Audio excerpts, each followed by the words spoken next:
അൽഹംദുലില്ലാഹ്. ജബലുർ റഹ്മയാണ് അറഫ. 10.5 കിലോമീറ്റർ വിസ്തീർണത്തിലുള്ള വിശുദ്ധ അറഫ മൈതാനം എന്നൊക്കെ നമ്മൾ പറയുന്ന അറഫ. അൽ ഹജ്ജു അറഫ. ഹജ്ജിൻ്റെ കർമ്മങ്ങളിൽ ഏറ്റവും ശ്രേഷ്ഠതയുള്ള പ്രധാനപ്പെട്ട ഫർളായ ഒരു കർമ്മമാണ് അറഫ സംഗമം.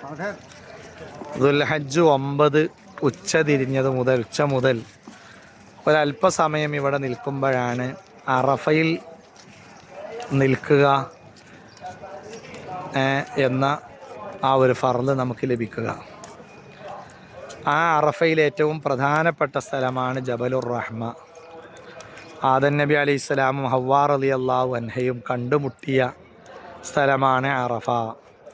ഇബ്രാഹിം നബി അലൈഹി സ്വലാത്തു വസ്സലാമിന് ജിബ്രീൽ അലൈഹി സ്വലാത്തു വസ്സലാം എന്ന ഹജ്ജിൻ്റെ കർമ്മങ്ങൾ പഠിപ്പിച്ചു കൊടുത്ത സ്ഥലമാണ് അറഫ. ഇതാണ് അറഫ എന്ന് പേര് വരാൻ ചരിത്രകാരന്മാർ പറയുന്ന 2 കാരണങ്ങൾ.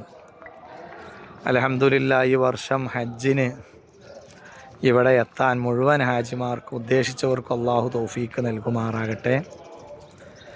ദുൽഹജ്ജ് 9 മുതൽ ഹജ്ജിന് വന്ന ആളുകൾ ലോകരാജ്യങ്ങളിൽ നിന്നുള്ള, മുസ്ലിം രാജ്യങ്ങളിൽ നിന്നുള്ളവർ, തൊഴിലാളികൾ, പണക്കാർ, അതുപോലെ ദേശഭാഷ വേഷവ്യത്യാസമില്ലാതെ ഇഹ്റാമിലായി ലബ്ബൈക് അല്ലാഹുമ്മ ലബ്ബൈക് എന്ന മുദ്രാവാക്യം ഉരുവിട്ടുകൊണ്ട് നിൽക്കുന്ന സ്ഥലമാണ്, വന്ന് നിൽക്കാനുള്ളതാണ്.